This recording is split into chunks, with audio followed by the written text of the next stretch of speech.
here from our coffee dispenser. Have a sit while that coffee comes up.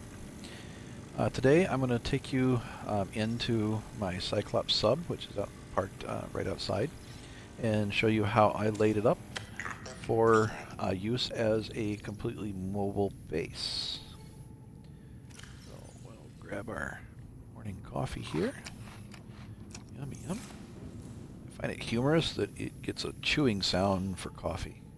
That must be some thick coffee, babe. I don't normally have to chew my coffee. Hey, each his own.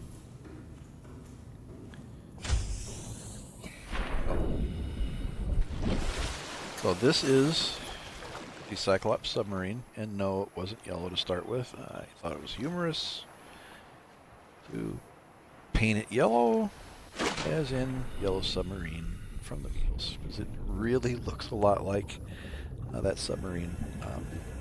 So let's climb on board. It is entered through the nose hatch right here. Go straight in, and this is our entrance trunk right here, our diving chamber. And this is where I put all the personal gear. And yes, you absolutely, positively can use your base fabricator and build all of these interior structures, these interior pieces, as well as these decorations inside the sub. What you can't put are these base pieces, like for instance the generator. Oh, wouldn't it be nice? Or the bioreactor or the nuclear reactor. Wouldn't that be handy? Ladders. You can't build any exterior things or any of the base components inside. However, these last two tabs, everything's pretty much fair game. So, inside here, which is where you always enter the sub from, I have a health kit. Let's put this away. I have a health kit fabricator, a battery charger. Now, you may wish to use this wisely because it does drain the batteries this sub runs on, and I'll show you those in a minute. I have a cabinet to store extra health packs, so each time I come in a sub, I grab a health pack and I store it in a locker if I don't immediately need it. I mean, I've gotten to the point in the game where I rarely need health packs anymore. Also in this locker are two equipment lockers. This one, generally, I keep tools, lots of spare batteries, so because I'm going to be away from base a good long time in this sub, most of the time. I've got my cutter, scanner, etc. Normally, my base builder tool lives in here because I don't need it while I'm out and about unless I'm actually building a base when I take this sub somewhere. My other equipment here is my radiation suit that I took off. I did have my mobile vehicle bay with me in the sub, so remotely, if I needed to build a prawn or build a sea moth, I can. In this lower section, oh, that's right, I forgot. And then I got containers of food and water. This is all cured food, ready to be consumed and taken on trips away from the sub itself, and lots of water. Now let's close this. And this is a general catch-all locker. And then I put my fabricator right up here. And then above, now when you build your sub, it has these series of lockers right here. 5 of them. They are, even though they look bigger than these, they are fairly small. So they're what, 3 by 1, 2, 3, 4, 5, 6. So they're 18 slots. These are 6. So 5 by 6. So these lockers, even though they look smaller, hold more. You can build on top of these, and I was really close at one point. I mean, you can actually add, these lockers over the top of them, and not even use those. Or if you scoot them down far enough, you can actually build a locker here and still be able to get a hitbox on the storage behind it. To be honest, I didn't really need it. I stored my common used things, or my most used things, quartz, copper, gold, silver, lead, lithium.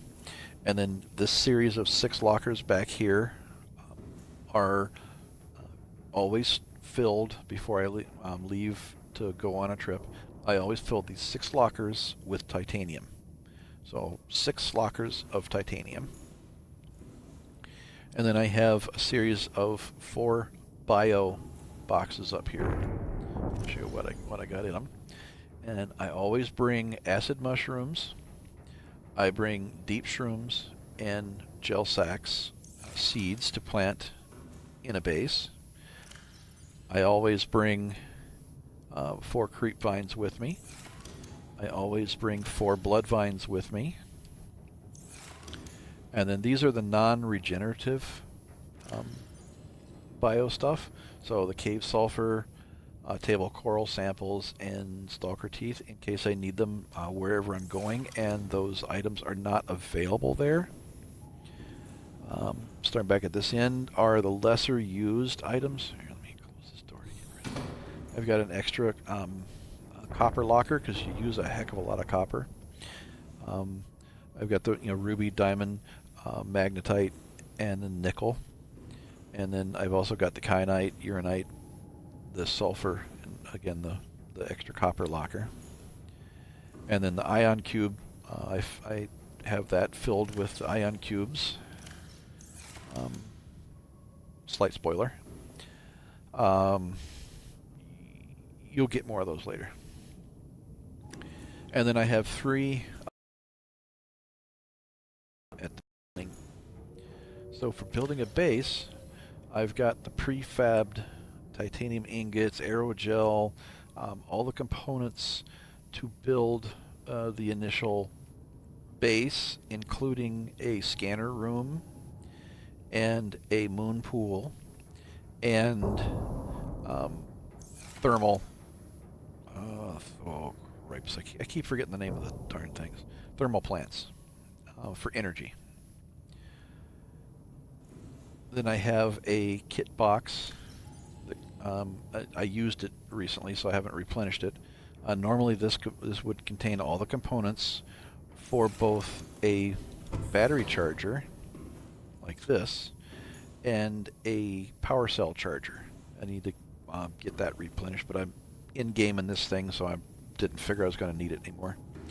Then for the base interior, I've got enough to build the normal base pieces in here. So I've got everything organized in here, so when I stop somewhere, I decide to build a base. I've got, all the ingredients. I've got massive amount of titanium. I don't need to mine anything once I get there.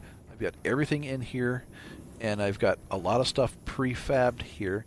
Because remember, when you use this fabricator, it drains this submarine's batteries. So you'll want to use this very frugally. I mean, if you need to use it, go ahead and use it. I mean, it's not going to drain the batteries in one use, for Christ's sake. But you don't want to sit here and fab up a bunch of parts when you could have prepped them easily ahead of time. Like for instance, ripping down scrap metal and then taking that titanium and turning into ingots. I mean, go ahead and prefab that stuff. Not only that is, instead of 10 slots of titanium or the equivalent on the junk metal, you've got one slot for that ingot.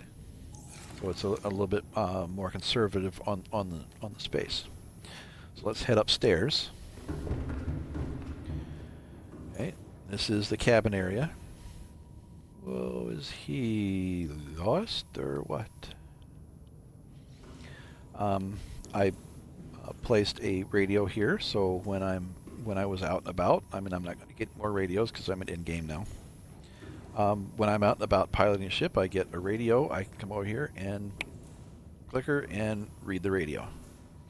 And just for grins, I put in 2 coffee makers because, you know, you need your morning coffee before you pilot a sub. It's just the way it is. Behind this door here, I threw in a bobo tree and a planter, and then a lantern fruit tree here for little quick pick-me-ups, which I could probably use one right now.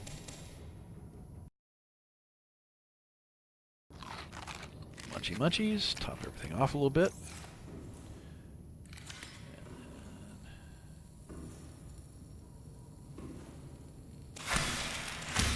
Grab a couple bobos here.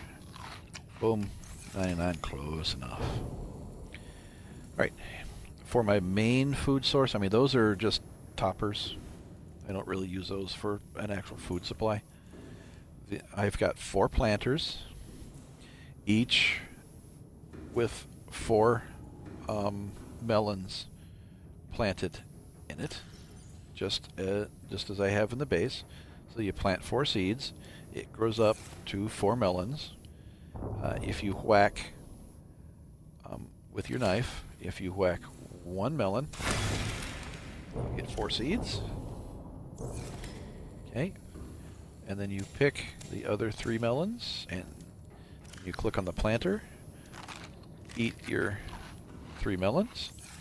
What the heck? Why am I moving? Then you plant your 3 seeds back, or your 4 seeds back, and there you go, infinite food. Okay, this is the docking bay.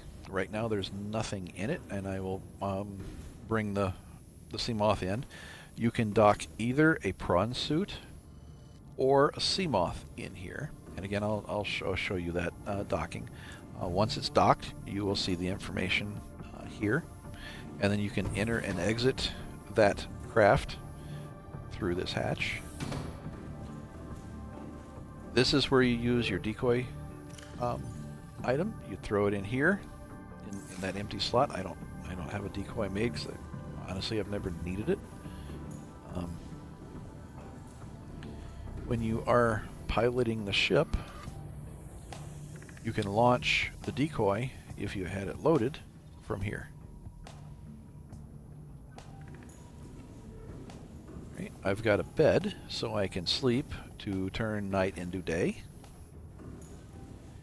And then in the rear back here, this is the engine room. And there is a fabricator on the starboard side here, and it fabricates upgrade components for your Cyclopse.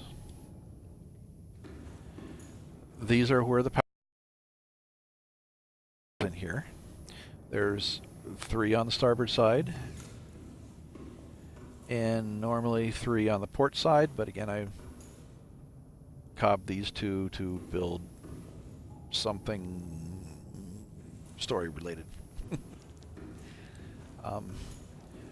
I put a locker right up here, and I always carry extra cells, and obviously 6 of these used to be in here before I built the ion cells. So I kept 6 in the sub, and then extra backups here, and then any extra upgrade components here that you need. There are a couple ladders. Now you can build in here, but frankly it's already pretty damn cramped, to be honest with you. You can build this entire wall. You can build on this entire wall. These ladders go down to the lower deck. We are behind the equivalent of the moon pool, basically. The docking bay here. We are behind the docking bay here. And yes, you can build on these walls here. You can build on this wall down here. You cannot build up here because of all the pipes. So you can build lockers all the way back here if you actually needed to. And I can't imagine you actually needing all those lockers. I mean, this has always been way more than I've needed. Okay, so let's go get our... I hate that it faces backwards when you get out of the darn thing. So let's head over here in our moon pool. We'll grab our sea moth. Now this works exactly the same for the prawn suit. In fact, I think I have only docked the sea moth inside the Cyclopse. Whoa, hello. Once. Because the crush depth of a fully kitted sea moth is only 900 meters. I mean, that's the max depth this bad boy will go. All right. Yes, it's far more agile. However, the prawn will go down to 1700 meters, and it has the advantage of a drill arm. So just like the moon pool, basically you come up underneath, and then you just rise. The doors will open automatically. I didn't have to open them. And you just use your altitude and rise up until the grappling arm grabs you and draws you right up. And out the hatch you go. So now you have your sea moth docked inside this sub. And as I said, once you dock it, you will see any storage modules that you have on the sea moth or the prawn. You can also access the upgrades, so you can swap out upgrades, etc. as you wish. Alright, that's my version of the mobile base. Like I said, 99.99% of the time I have the prawn in here, but right now my prawn is elsewhere. So it can mine something. You have serious headlights on this sucker, and you have interior lighting, and I find it advantageous to turn the interior lights off because it dims all this other extraneous structure, making it quite a bit easier to focus on where the heck you're going. Now, let me show you something here. I have installed, and as soon as you can get this thing and get the mats for it, build it. I have the thermal reactor module. Basically what happens is if you park this sub over or in a heat source that's above 35°C, it will recharge the sub's batteries. Let me get our point of interest back on. Oh, should turn that off. We don't need that.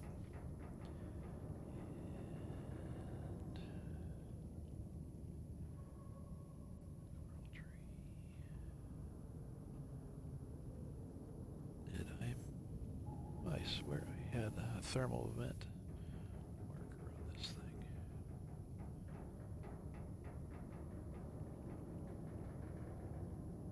There it is. I missed it. Just I turned it blue. I don't know why it's blue, but it is. Alright, let's make it yellow so you can see it. So that's the jelly shroom. Okay. I might not see. Well, there it is. There's a thermal vent. So we want to go there. There is a thermal vent not too terribly far from the base here. So when you get sub, it's not going to go anywhere. You're thinking, uh-oh. Well, first thing, you got to turn on the engines. And the engines running do not drain the batteries. Just sitting here parked, it's going to stay at 100% forever. However, if you notice this small meter, let me back away from the base a little bit here, so get it darker back. There we go. Okay, we're stopped. Okay, see this lower meter? This is the amount of sound that the sub is producing. So right now, just sitting still, it's producing noise. And yes, you can leave it with the motor running. It's okay. Oh, that's creepy. As you can see, we still have, the prop turning. I don't know why. It is. That's the way it is. So it's generating noise. Now, that means any predators, such as leviathans, which are attracted to noise, can hear your sub because it's making noise, some noise. So if you want to go complete stealth, turn the engine off, zero noise output. Basically, we're a hole in the water. And even better, if you turn your headlights off, that doesn't attract light-attracted monsters either. I'll find it. Fire it up here.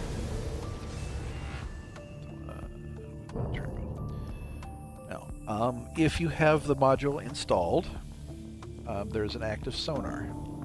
Turning this on paints a grid over. So if you're in pitch blackness and you're trying to drive this thing without headlights because you're near something that's attracted light, this is the way to do it. Okay. However, it does drain the battery. So see, it took 1% right off just for that little bit. So you don't want to run that beastie very long. This display right here is a sonar, and if you get pips on this, it'll have a little yellow line and with a little pointer, and that will show you the distance out from the sub. If the line extends below this plane, that means it's below you. If it comes above, it's above you. If it has no line and it's actually on the plane, it's at your same depth. A yellow line is a monster that can attack you and will attack you. If it turns red, the monster hears you. Okay? If you get a red pip on here, and he's attacking, and it's a big boy, and he's going to do a lot of damage to your ship, you want to engage silent running. Okay, that turns headlights off. That turns all the interior lights to red. Okay, which I wish it would do anyway. I wish you could make it red light interior, because it's more sub-like, if you know what I mean. But you notice our noise footprint went to almost zero. We still generate noise. So you can see we got about 3 slots of noise right there. If we turn off silent running, we generate a whole lot more noise. Okay, we're on medium speed. Slow, obviously, goes much slower, generates less sound. It also makes it a little bit easier to maneuver in shallow waters or close confines, places like that. Oh, poor fishy. I feel bad. Just got mowed over by a ginormous sub.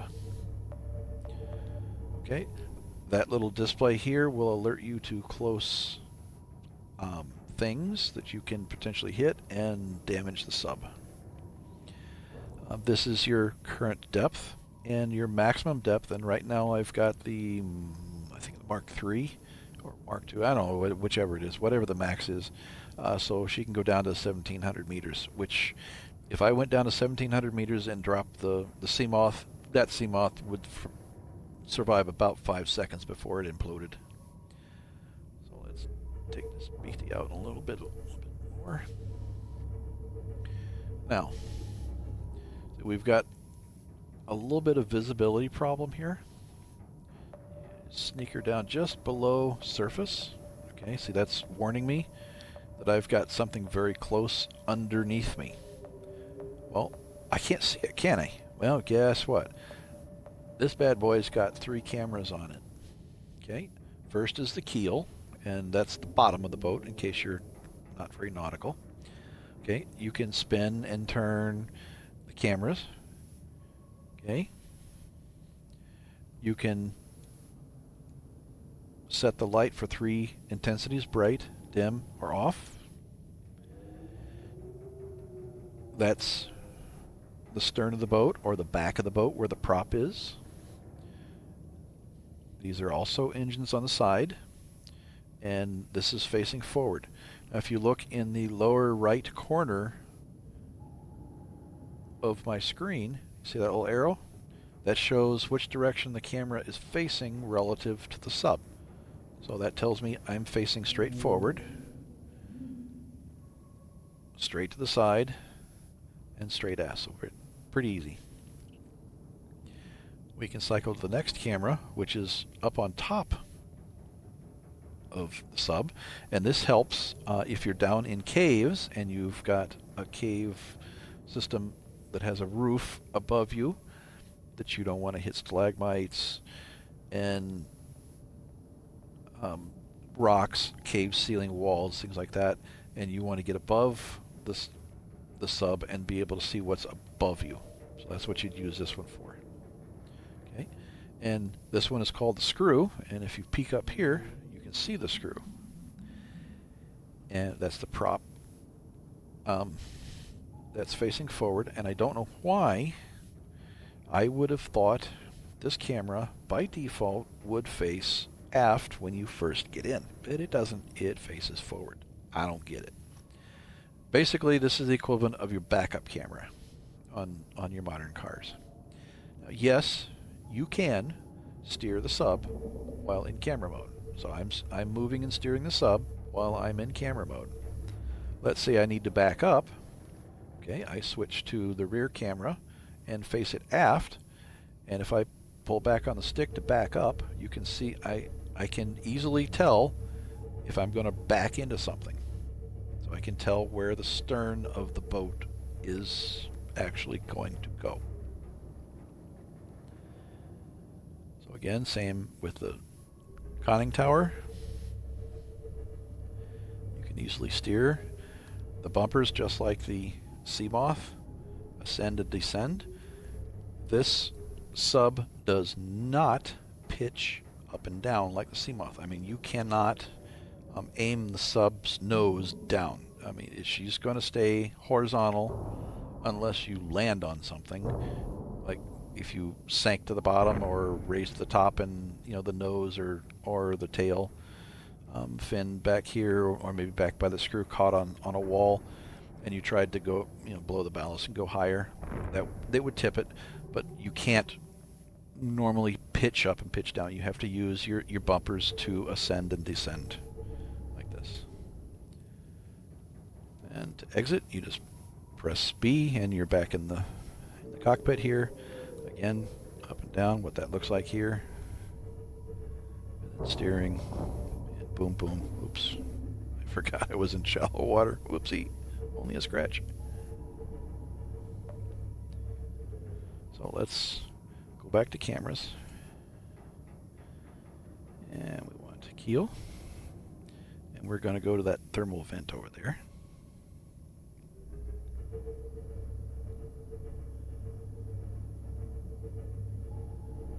Again, this is medium, slow speed.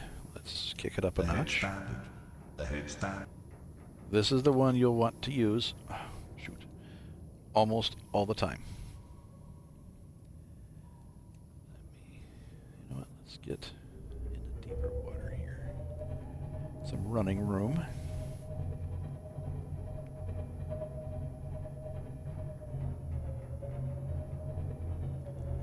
Alright, there we go. Okay, that's medium speed. And no, we're not hitting anything, that's fish. Okay, that's medium speed. There is a third option. That's full ahead, emergency speed, flank. Emergency speed. Okay. This Warning. will Vessel calculated. Excessive noise. heat up your engine and will cause a fire if you continue to use it for extended period of times. Warning, engine overheat. So Ahead standard. basically, it's a, oh crap, gotta go. Warning, fire detected. Uh-oh. Yep, see? Here we go. Got a fire. And you wondered why the fire extinguisher was right here, huh?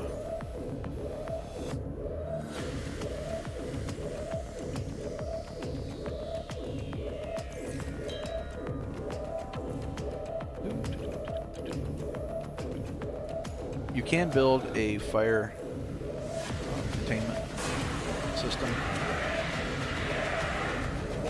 Fire detected. Yeah, buddy. Yeah.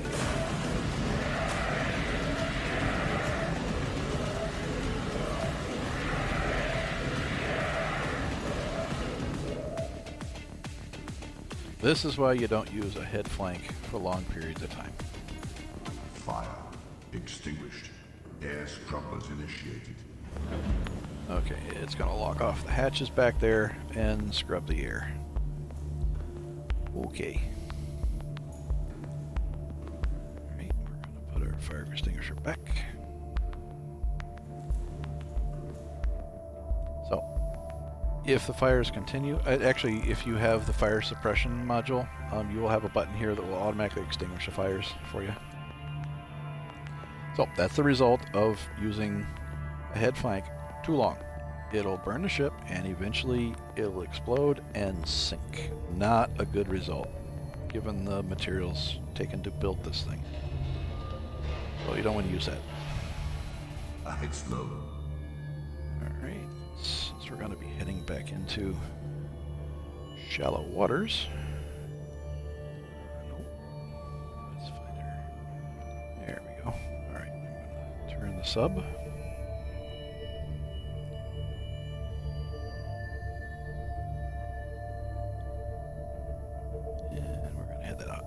Head off that way.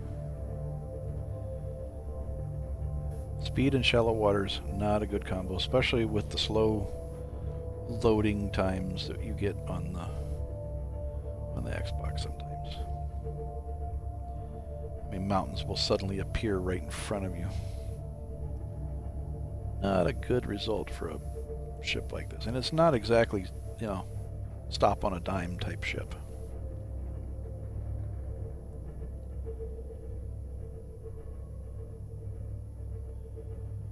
Okay, this is the thermal vent we want right here. So I want to scoot over this way a little bit. Because we want the aft third of the vessel over that vent as much as possible. Because the heat, the center of the heat source is right up the middle of this thing.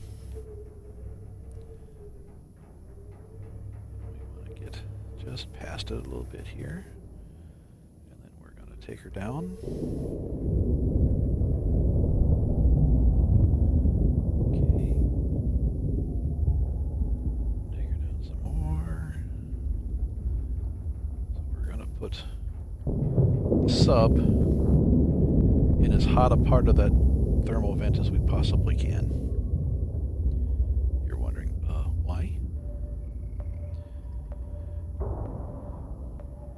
Because it's recharging our batteries.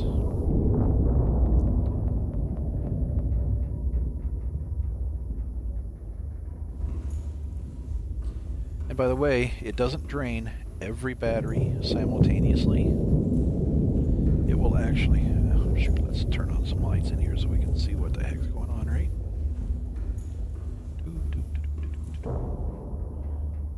Inside lights, check. So it drains one battery at a time. So basically what we want that thermal vent to be kind of centered around is this engine compartment right here, best we can. And it's this module right here that's recharging our batteries. See, it's recharging this one. See, going up, 98, 90, 80. 81, 82. Unfortunately, that thermal vent is also pushing us up. So if you're parking over a thermal vent like that, you can see where it reads 100%, but it's not. It's really close. So as you can see, we've lifted up quite a bit here, being pushed up by the vent. We tuck it back down again.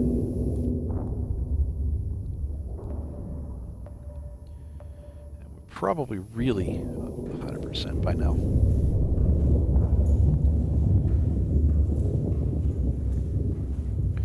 So the key is to get the hottest heat from the vent right in this area here. As you can see, it's actually glitching through the sub here as it blows through. And yep, it's fully charged now. It only drains, like I was beginning to say, it only drains one of these cells at a time.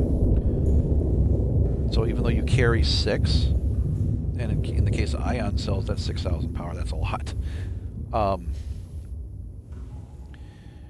It will drain this one fully down to 0, and then it will switch to a next one, and it seems completely random. I don't know what makes it switch, which one it picks, I don't know. It doesn't seem to go in a circle. Sometimes it'll pick the middle one, sometimes it'll pick the end one. It's just random.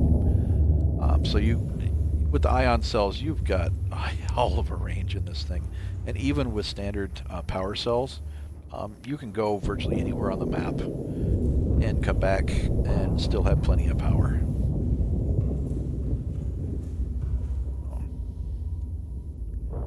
Alright, let's get her off the floor here.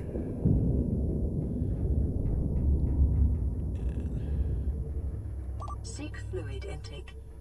Oh, yes, dear. Try not to hit the wreck and make another wreck. Okay, I have not sunk Cyclopse. However, I think I saw a video on YouTube of somebody who actually sunk one of these things from a creature attack. And creatures will attack it. The leviathans and the lightning eels, lizard things. I don't know what the heck they are. I don't remember what they're called. They like to whack on your ship. That guy will eventually tell you hull breach detected, etc. Here, I'll show you on the map here. And that's what this map here is for. Okay. You will get hull breaches, just like in your base. If you overtax your base and don't build the structure up high enough, you'll get leaks in there. You'll get ruptures on the outside of the hull. I mean, water will be pouring in, holes in the side, spewing everywhere. It's hilarious. But this hologram here will show you how many and where they are relative on the sub. You have to go outside to fix them with a repair tool. You can't repair them from the inside. You have to go outside to repair them. So, just quick tip there, save your sub from sinking. Don't try to fix them from the inside like you can your base. You gotta fix them from the outside. Not exactly handy if you're being attacked by a leviathan to be swimming around a sub looking like bait.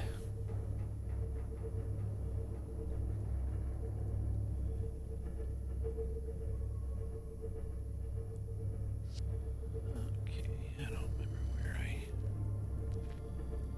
normally pop this thing. I think it's right in here, I think. Yep, right here. Okay. I gotta go around the side.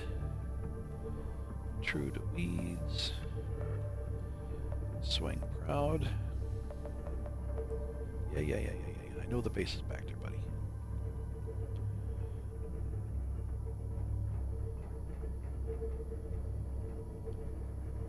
No, I'm still not there.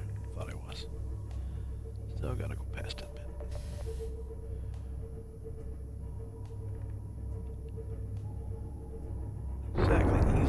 maneuver around here because I built an in-game part over here. Sorry. Trying to. Toxic fluid intake immediately. Yeah. Parking the boat. Alright. Now we're cooking with gas right here.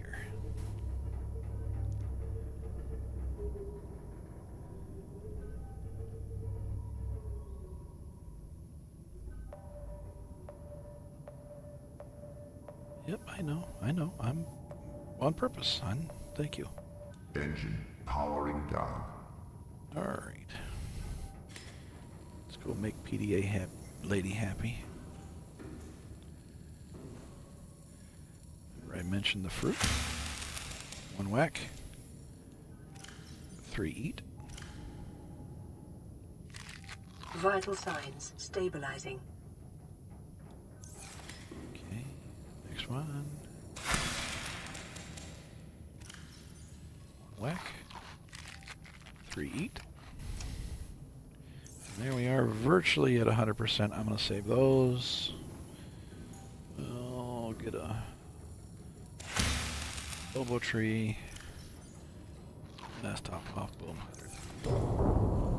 KO, baby. Now, you can open this. I don't know why, other than accessing the cell in here, and the feet of the prawn will dangle down here. These doors do automatically close, so not a crisis. If you leave them open, you're not going to flood your sub if you launch or come in for a landing. Okay, then simply... Oh, by the way, this does recharge whatever you dock in here. Welcome aboard, Captain. But again, Systems it online. recharges from the power cells from inside your Cyclopse. However, with that thermal charging, and if you've got a heat source nearby, you've basically got limitless power. You can recharge on the run. When you're down in the lava lakes, when you're down in inactive lava zone, when you're down in the Lost River, this thing will never run out of power, even with the lava leeches, several lava leeches on it, which normally would drain your sub with that thermal module. It is absolutely so worth the effort and mats and trouble to find the blueprint to put that in the sub. It makes literally a sub a mobile infinite power source base, and with all the mats you can store in there, like you saw me having it set up, you can pull up in the middle of nowhere with no base and have a base set up in a matter of a few minutes using that sub. And that's literally what I did in the Lost River, and in the I also built one down in the lava pools right outside one of the in-game buildings, trying to be as big as possible. So with that, we'll sit and have ourselves a cup of coffee, and cheers. Thanks for watching the stream.